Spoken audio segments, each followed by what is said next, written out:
Apatah lagi menyalahi daripada kaedah ahli sunnah wal jamaah. Itu lagi kacau. Itu lagi kacau.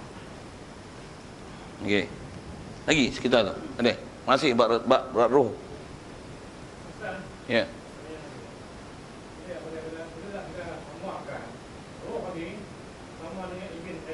Oh. Ya. Nak jalankan kereta kan. Roh tu pun macam enjin juga nak bagi hidup kita macam tu. Oh macam tu kan. Bahasa tu kalau ikut boleh pakai, cuma takut orang faham kot lain. Kalau pandang pada sudut kata enjin ni dia adalah antara kita sebut satu benda yang ada dalam kereta untuk menghidup dan menjalankan kereta. Kalau takat tu saja tak apa. Macam mana roh ada satu benda untuk menjalankan jasad. Kalau dekat tu tak apa. Tapi kereta perlukan oksigen, kereta perlukan minyak, untuk menjalankan enjin perlukan oksigen, perlukan minyak dan sebagainya tu. Kena ada minyak enjin, ada minyak bakar, minyak pelincir. Jadi dia faham macam mana perlukan oksigen. Jadi roh pun perlukan oksigen, roh pun perlukan makan. Nak makan pun makan nasi. Kalau faham macam tu, dia takut ada benda silap ni. Takut benda silap. Kalau pandang dari sudut kata enjin untuk hidup, untuk jalankan kereta, roh jalankan jasad, takat tu cukup. Takat tu cukup. Kalau ikut memang kalau saya ngaji buah ada guru yang syarah itu, dan memang dia syarah pun takat tu saja. Tak payah ceritalah oksigen tu. Atas sebut kata dia perlu makanan. Atas bahasa makanan boleh sebut, tapi makanan roh adalah bukan oksigen, bukan nasi. Pasal roh kita tak sakit kalau kita tak makan nasi. Tapi roh kita sakit bila kita tak mengaji ilmu. Dan roh kita akan sakit kalau kita lebih makan nasi. Roh sakit.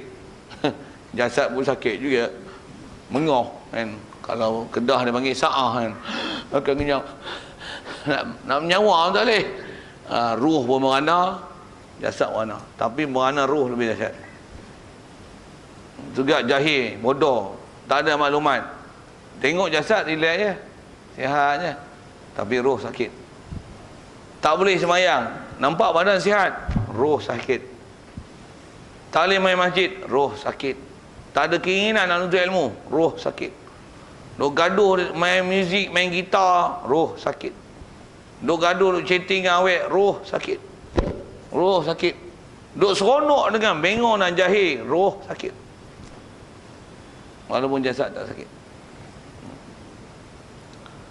Jadi kalau atas kata untuk sebagai generate nak menggerakkan, tu boleh. Tu yang kalau ada rasanya saya sebut sekali lalu. Pasal bila sebut atas kaedah analogi ni, dia mesti dipahamkan dengan wajah syabah yang betul. Mungkin yang tu pun ilmiah tak? Tengok, boleh telan tak tahu. Tu kalau cerai tuan-tuan tak boleh nak tangkap saya nak cakap apa. Siapa misalnya ni buat bahasa mudahnya. Kalau kita kata dia malas, kita kadang-kadang kata hang malas macam lembu. Bodoh tak dia. Hang macam lembu. Tak mana macam lembu? Kaki empat, makan rumput. Pukul boroi. Tak pakai seluar. Tangan ada ekor, tangan mana? Tangan bodoh, bodoh tangan mana? Halau telinga macam pekak. Tak makan ajak. Bodoh macam tu. Tuan-tuan jerit kat lembu, lembu lari lah. Tuan-tuan tak tahu. Oh, duduk Sungai Petani tak ada lembu. Payah lah.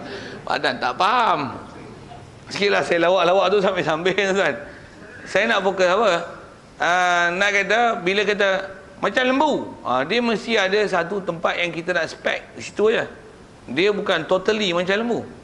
Pasal mana ada makan rumput, mana ada tanduk, mana ada pokok boroi, mana ada tak pakai seluar, mana ada. Tapi tak makan aja. Kena katuk baru. Ni. Kena katuk baru makan aja. Macam lembu. Macam binatang. Nak kena pukul. Baru nak makan, baru ada akal. Jadi takat cakap, tak ada akal. Tu lembu. Lembu kalau kata, weh jangan nak makan sayur aku tu. Belah pergi tempat lain. Lembu tu macam mana? Itulah bodoh mana? Bodoh sudut tu. Orang cakap dia buat tak tahu. Orang kata, pergilah mengaji. Ini pukul berapa dah? 3:30 ni. Nak masuk pelajaran yang kedua dah. Ustazah duk ngajak lah tu kat sekolah. Hang duk makan nasi lagi. Makan pula kutip sebiji. Dia buat tak tahu. Lembu lah. Tu lembu. Pak sekali. Gitu. Tu lah lembu.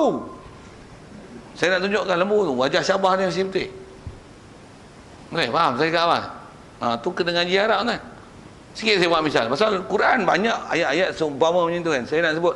Pasal asal soalan tu nak bandingkan dengan enjin kita. Jadi kalau memang orang cerdik boleh beza gitu. Kalau tidak tak usah sebut itu lah. Pasal Allah Ta'ala sendiri turun dengan Quran. Antara sebab turun Quran tu pasal Quran ni dia punya sastra dia tinggi.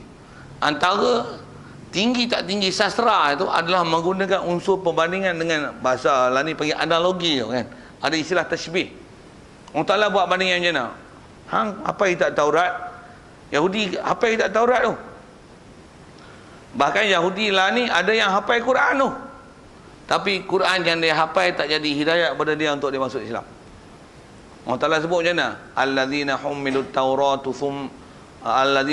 Taurata thumma lam yahmiluha kamasalil himari yahmilu asfara.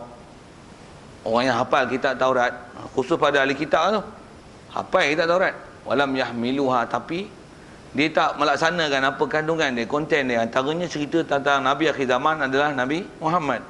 Sebut dengan lafaz Ahmad dalam Taurat aja, dalam Injil ada. Tapi walam yahmiluha, bandingan dia kamasalil himari yahmilu asfara, macam mana keldai bawa buku, bawa kitab. Keldai bawa kitab berat, beban. Tapi tak manfaat diri dia. Pasal apa? Dia tak ambil manfaat apa yang dia buat.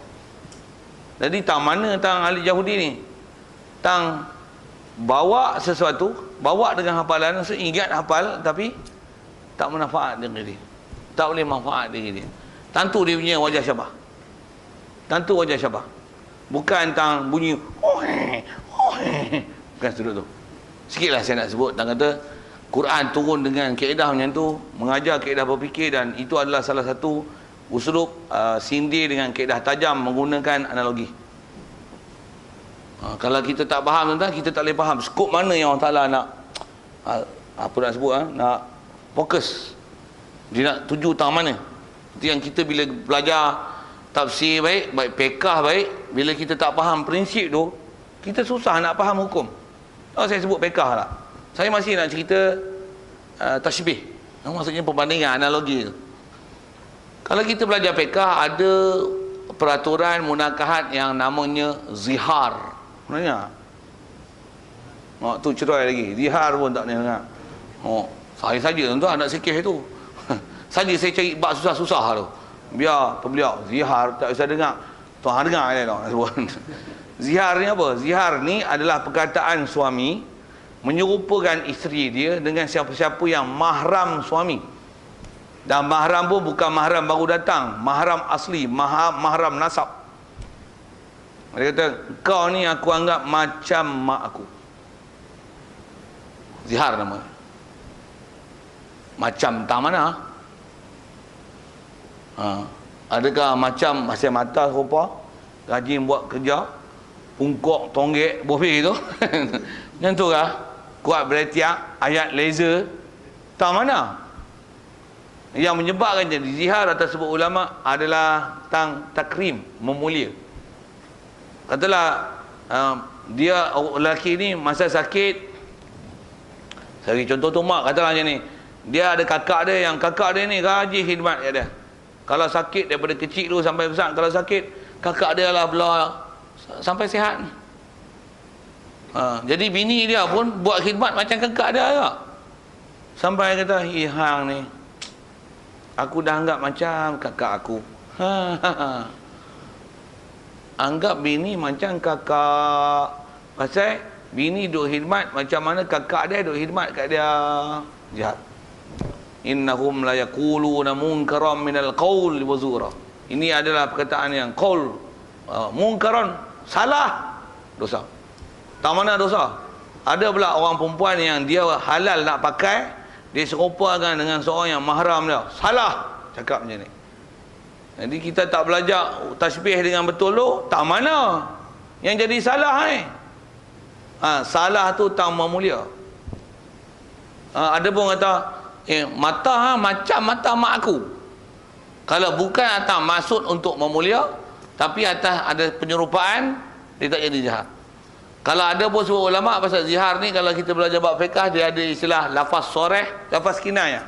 Saja saya ke fiqh sikit ni. Tuan-tuan boleh kutip, tak boleh kutip, lantak lah, tabuk muntah hijau tu. Saja saya nak sebut, kata tuan-tuan tak ada skill nak faham tu, tuan-tuan susah nak faham. Pasal saya nak sebut tentang wajah syabah. Macam mana pun atas sebut ulama, dia ada soreh dan kinayah tu. Kalau dia kata pungkuk macam pungkuk mak aku, tu niat macam mana pun jadi zihar. Pasal pungkuk orang tak sebut untuk buat penyamaan. Dia belakang, punggung, dada, paha. 4 ni sebut soreh. Paha macam paha mak aku. Tak ada orang sebut tu, Melayu memang tak sebut. Macam mana pun kalau sebut tu hukum soreh. Tapi kalau tangan hang ni macam tangan mak aku. Pasal apa? Mak aku penuh bulu, tangan hang pun bulu, serupa aja mak aku. Kalau pandang pada sudut tangan, dia bukan 4 tu.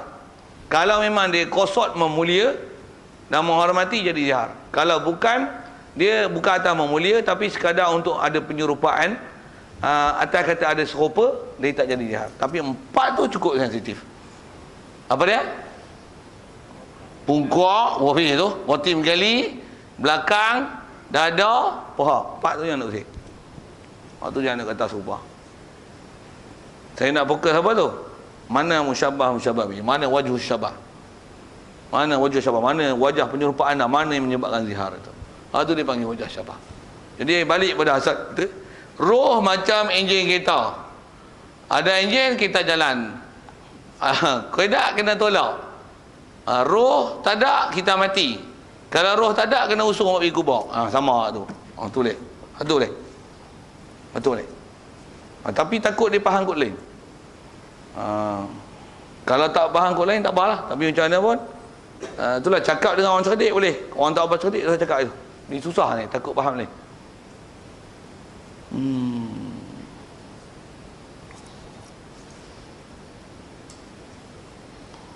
Ada soal? Lagi kita tu masih baru. Ya.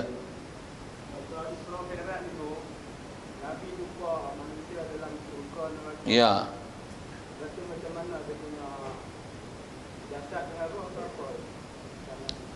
Bagus soalan tu. Yang Rasulullah lihat yang penghuni syurga, penghuni neraka tu, dalam perjalanan Isra Mi'raj atau masyhur sebut ulama, itu bukan penghuni syurga dan penghuni neraka yang sebenarnya. Itu adalah bayangan saja. Itu adalah bayangan saja.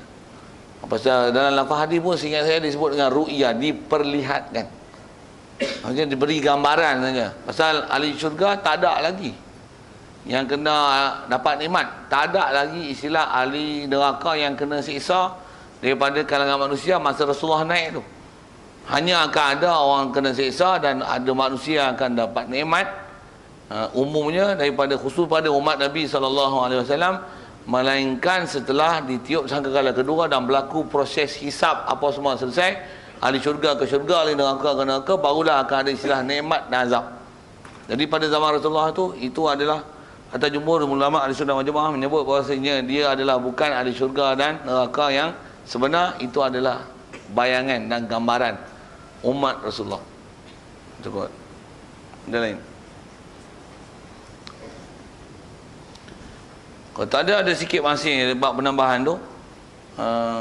Bab roh ni juga saya nak sebut ada beberapa tambahan yang kadang-kadang bab sini ada salah i'tiqad dalam bab kita. Roh ni kalau ikut di atas kita sebut hakikat 3 perkara tu selesai dah. Saya nak sebut tambah ni. Apa dia? Roh ni kalau ikut salah kalau kita duk i'tiqad roh ni duk merewang merata. Bila kita panggil dia mai. Salah. Pasal tak ada macam tu. Tak ada akidah macam tu. Pasal roh ni bila orang Ta'ala cabut, dia akan simpan tempat tertentu. Cukup dengan bahasa tertentu tu saja. Rasanya itu ada kita dah sebut lah kan. Roh baik kat mana? Illiyin. Yang kafir duduk di mana? Sijjin. Allah Ta'ala tak biar istilahnya berkeliaran ikut dia nak pergi mana. Tak. Begitu juga Allah Ta'ala tak hantar balik roh, balik rumah pergi tengok ahli keluarga. Tak. Atau umum akidah ahli sunnah wal jamaah, tidak. Kalau kita belajar bab hadis, kalau ada pun yang tu hanya pada orang-orang tertentu yang Allah Ta'ala bagi roh dia balik pergi tengok keluarga dia, ada hak tu. Tapi bukan semua. Dan dari sisi kaedah umum ahli sunnah wal jamaah, atas kata riwayat, ada riwayat bab tu, tapi bukan semua. Orang Melayu ni antara yang masyhur kata roh ni balik malam 7 lekor. Dulu satu masa dulu masyhur dia tu. Cuma lah ni ikut dah tinggal. Kita pun tak pergi ngaji dan tak biasa dengar cerita orang tua, tak ada lah akidah tu. Oh dia malam 7 lekor, kalau orang tua-tua dulu dia dah apa? Pasang lah lampu, bagi cerah sikit, orang kubur nak balik. Ada yang cakap. Jadi orang kubur nak balik apa? Nak balik lah, tengok rumah kita lagu mana, jom kita berkemas sikit. Pasal apa? Orang kubur nak tengok kita ni berkemas sikit. Itu. Tak ada. Awak dia sepak batu lah, bagi lampu cerah. Yang tu tak ada. Nak sebut kata roh balik, tak ada. Begitu juga ada pahaman orang tua-tua kita dulu macam ni. Bila meninggal seseorang, nanti malam sebelum nak tidur, orang tua-tua dulu dia ada amalan dia, ambil nasi, buah lauk apa, buat taruh atas macam nasi kandang tu. Ataupun nasi kandang pun nasi campur lah pasal ada itu kan, taruh atas tu. Betul? Tinggal atas dapur. Buat apa? Orang malam orang kubur nak balik nak makan nasi juga. Ada juga pahaman-pahaman macam tu. Tapi lah ni tengok tak apa ada lah, tak ada lah, bagus. Pasal memang tak diajar dengan kaedah mengikut ahli sunnah wal jamaah dengan ajaran kita. Tak ada. Begitu juga kalau ada pahaman salah ni, masih lagi masalah lepas-lepas roh ni, apa dia? Ada orang kata bila kita buat majlis ilmu macam ni, majlis kita dihadiri oleh roh-roh orang soleh. Tak. Roh-roh Nabi-Nabi pun datang dalam majlis ilmu kita. Tak ada. Malaikat ya. Jin ya. Jin yang beriman, dia tahu majlis. Dia pun orang Sungai Petani ya. Dia pun reti baca iklan. Dia pun nak mengaji, dia pun mendengar kita mengaji, dia pun kenal kita. Tuan-tuan main mengaji, dia pun main mengaji. Ni pun tak kat luar tu berapa ekor ada, saya tahu. Tuan-tuan kalau nampak lah. Tapi kita tak nampak dah. Macam mana pun nak kata ada. Yang tu ada. Jin ada, malaikat ada, roh tak ada. Dan salah kalau tuan-tuan buat satu majlis memang khas panggil roh. Tak ada. Tak ada. Dan ada pahaman salah dalam orang Melayu, biasanya dalam ilmu perubatan dan ilmu mempertahankan diri. Sekali lagi kalau sebut bab tu, orang Melayu memang silap banyak. Dia buat amalan apa-apa ni, buat apa? Nak panggil roh Syekh Abdul Qadir Jalani. Dia panggil roh. Bukan roh lah. Apa tu? Jin. Itu pernah belajar lah tu. Tak ada roh, tak main. Ataupun panggil khadam ayat Quran. Tak ada khadam ayat Quran, main lah bila kita baca. Siapa tu? Jin. Itu pun ayat-ayat yang kita kena tipu. Kita ada pahaman-pahaman salah bab tu. Orang Melayu cukup banyak. Bab perubatan dan ilmu mempertahankan diri cukup banyak bab tu. Ilmu bertahan diri tu lah antaranya. Main jurus-jurus, main jenis ghaib-ghaib ni. Hak tu biasanya memang jenis-jenis tu. Ada amalan apa-apa baca tertentu. Ini lagi. Ini ruh hang tuah mai. Buat majlis apa-apa, zikir ke apa. Kita majlis ni, ruh-ruh para wali datang duk zikir sama kita. Tu duk kejut tu. Tak sedar tu. Ruh wali dah masuk dalam dia. Ruh wali masuk. Kuali masuk ada. Jin lah. Tak ada istilah roh tu. Tu bab roh yang duk merepek nama dia. Tak ada dalam kaedah ajaran ahli sunnah wal jamaah mengikutkan roh-roh macam tu. Tak ada. Ataupun pi kubur duk panggil. Oh, ahli kubur. Bunyi gitu sikit kan. Engkau tambah minta tolong kat kubur lagi salah. Kami duk kemarau panjang ni. Marilah hantar hujan sikit. Lagi teruk tu. Buah hantar pulut pula. Tu tepuk je lagu Piramli sikit kan. Pulut laku ni tu. Bofi cerita tambah efek tu sikit. Saja bagi bunyi cantik lah. Tapi salah akidah tu. Tak betul. Tak betul. Ataupun apa, pergi kat kubur mana, duk rayu-rayu panggil supaya bagi timbul kapal terbang ke timbul mayat, tak ada. Itu istilah istighasah bil amwat, minta bantuan daripada orang dah mati. Salah. Dia kata bukan minta orang mati, minta dekat roh, roh duk hidup. Tak ada, tak dia ajak minta dekat roh. Nak minta dengan Allah. Kita tak ada jaga, kita dah belajar buat doa tu, nak minta dengan Allah. Kalau nak minta atas nama tawasul, minta ke Allah Ta'ala, tapi sebut nama Rasulullah. Sebut nama orang-orang soleh. Sebut kebajikan yang kita buat. Hak tu tawasul, hak tu dibenarkan. Okey, itu sikit sebanyaklah bab roh yang kadang-kadang ada kita tak ngaji elok, kita sangka hak tu roh, bukan roh. Hak tu tipu daya bahasa saja. Kalau ikut itu kan roh, itu adalah jin. Sekali lagi kalau sikit saya tambah ke jin tu. Satu, kalau ada orang mati, kadang mati aksiden lah, mati bunuh diri lah, mati pelik-pelik ni, kadang dia orang kata ni musik sikit. Kadang perah ayat 5 lah apalah. Malam sekali kita dengar duk orang menjerit. Itu roh dia lah tu duk menjerit. Jangan duk main pen. Yang jerit tu bukan roh lah weh. Jawab, apa dah? Jin. Dia nak ngusik. Tambah dia tahu orang kampung ni bodoh, tak mengaji, pakai duk itikad roh, habis satu kampung sesat. Habis. Pasal apa? Pasal orang mati punya pasal. Hak mati tu satu hal. Dengan sebab orang mati, ngaji akidah tak betul, duk kata itu adalah roh orang mati, duk mengacau kampung. Tambah pula duk atas pokok ke, orang naik kereta ke motor ke, dia duk ngilai ngacau. Rupa lan suyak ke, rupa pocong ke, rupa sundal bolong ke. Tak kira lah apa-apa, rupa hantu macam mana pun. Rupa toyol duk melintas ke, rupa hantu Bukit Raya ke, hantu Kat Limah ke, bohbi bahasa itu. Bilik nombor 13 ke, bohbi yang cerita Melayu hantu ni banyak sangat. Bohbi yang bahasa tu, berepet banyak Melayu ni. Jadi dia faham macam tu apa? Itu bukan roh nak sebut tu. Itu bukan roh, itu adalah jin. Lagi kita layan, lagi dia seronok. Lagi dia suka. Sebab apa? Hampa pekat rosak akidah. Tambah pula ada cerita-cerita drama, tuan-tuan, dia buat macam ni. Pasal yang ni sahabat saya, dia mengaji, dia tahu hukum-hukum ni. Kebetulan dia pernah tengok satu drama cerita ni lah, cerita hantu-hantu ni. Cerita hantu tu macam ni lah. Kenapa saya sebut? Memang maksudnya orang penerbit atau penulis skrip cerita tu bodoh dalam bab akidah. Cerita bodoh dia mana? Dia ada buat satu cerita tentang kata ada orang mati dua tu, kampung tu istilahnya ada gangguan. Bila ada gangguan ni, adalah orang mengaji, ada Tok Bombong punya style kan. Jadi orang mengaji ni pun dia duk halau apa-apalah gangguan ni. Kemudian berubat merata lah. Jadi ada seorang je orang alim ni yang dia main, dia berubat betul. Maksudnya selamat kampung tu, tak ada gangguan.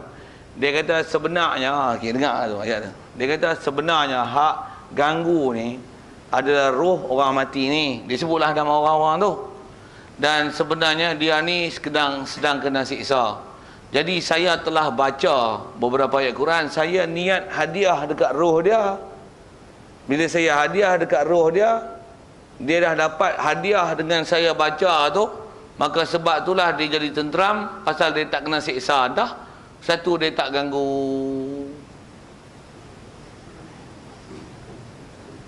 Okey tak? Tu salah. Ada cerita Melayu tu. Cerita apa saya tak tahu. Saya pun tak ingat lah, lama lah. 4-5 tahun juga lah dia cerita saya kat tu.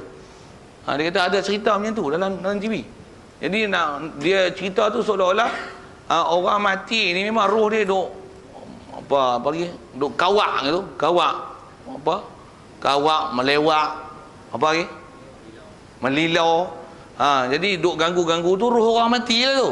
Jadi antara salah satu kaedah nak bagi jangan ada gangguan macam mana? Baca malam, baca Quran yang siapa? Niat hadiah dekat roh orang yang duk kacau tu. Mudah-mudahan dapat tenteram, dapat bersemadi dengan damai. Macam cara orang Buddha. Macam tu salah. Di atas kita baca amalan doa pada si mati, tak apa tu. Tapi duk anggap bahawasanya yang ganggu itu adalah roh tu tak betul. Yang tu yang tak betul. Yang tu yang tak betul.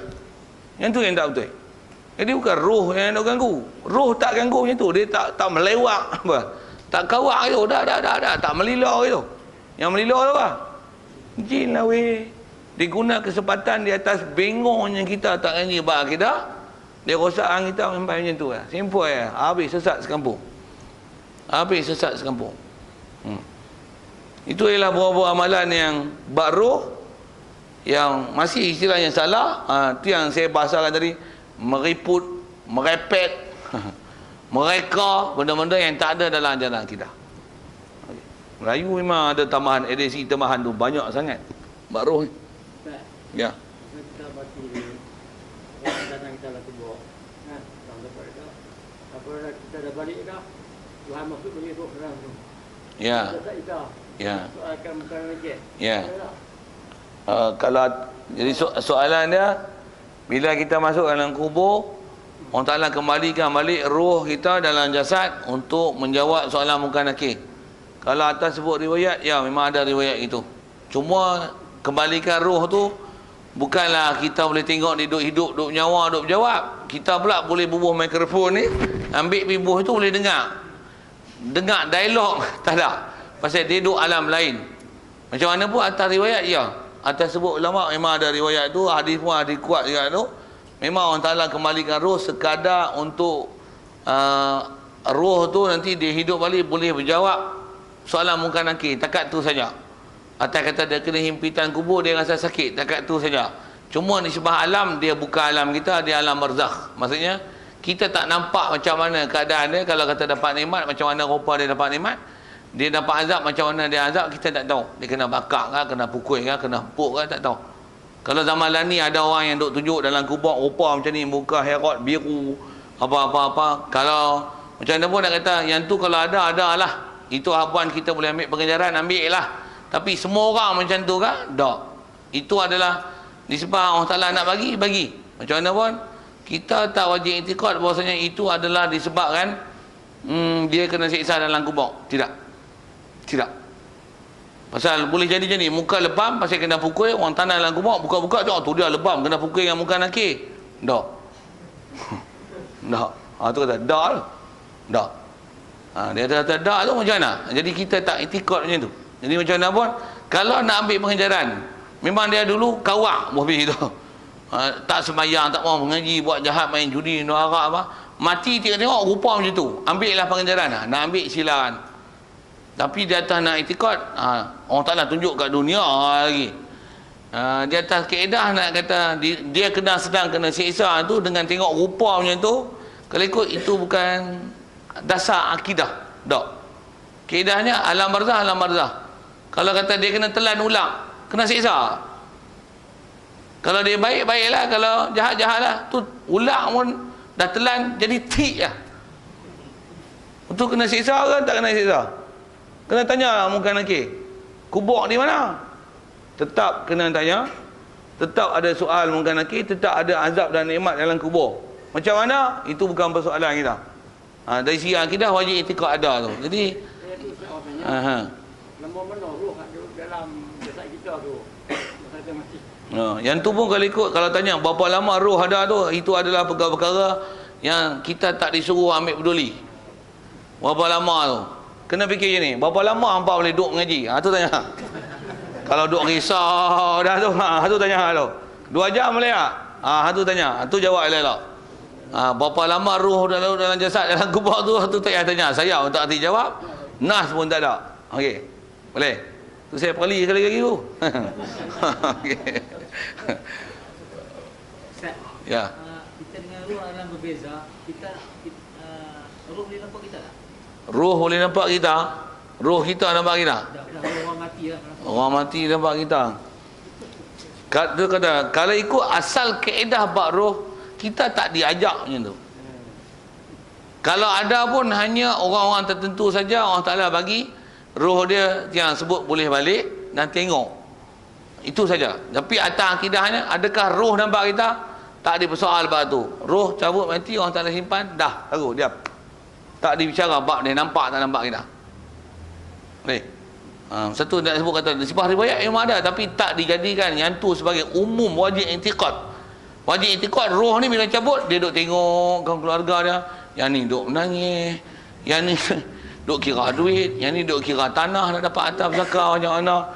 Dia pun duk teriak lah, anak aku hak ni duk kira duit, yang ni duk kira Yang ni duk target janda dia, kata dia habislah janda aku kena sapu. Tak tak. Dulu tu faham macam tu. Ha? Dulu duk faham gitu Oh, itu kan. Banyak balik lepas banyak di Bumika. Bila kemudian roh pakat balik tengok. Dah. Dah. Dah, tak betul tu. Satu. Di Kedah adanya. Tak ada tu tak masuk campur.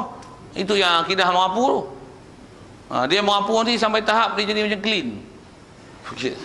Tahu nak clean tak? Pasal yang ni pun tahu pasal clean dekat cerita kan. Orang India, dia kalau ada orang mati, dia nak pergi kubur tu, dia tak terus pergi kubur ni lah. Kubur jerat dah. Kita panggil jerat lah. Bukan kubur payah lagi, orang faham lain lah. Daripada rumah tu, dia tak buat pergi jerat terus lah. Dia buat macam mana? Kalau katalah Sungai Petani, dia pergi kona pusing dulu. Buat apa? Tak bagi roh kawan tu balik kan? Lagi balik rumah kacau pula. Dia pusing tu, pusing bagi sesat jalan tu. Baru simpan je kat dah. Itu saya kata pahaman clean. Pasal apa? Pasal apa jadi itu? Pasal dia duk faham roh balik. Jadi terpaksa fungsi bagi sesat jalan ke orang tu, melila pening tak tahu jalan mana. Untuk tak boleh nak balik. Ada lah awak nak merepek tu. Awak tu merepek akidah tu tak ada. Tak ada dalam ajaran Islam tu. Ikut. Kalau duk ada itu dia buang yang duk buat pasal. Hak tu kot dia pesan wasiat. Hang kalau aku mati esok jangan duk kahwin dengan orang lain Aku mati aku tengok tau. Hang janji dengan aku wallahi jangan kahwin dengan orang lain. Ada tak disuruh kita tu. Kalau sumpah pun disuruh langgar sumpah. Pekah tu. Katalah suami ni nak mati, bini lawa lagi. Kahwin muda lah tu. Bini tu muda, bukan dia muda. Bini tu muda. Siap kata, hang nak bersumpah sehidup mati dengan abang.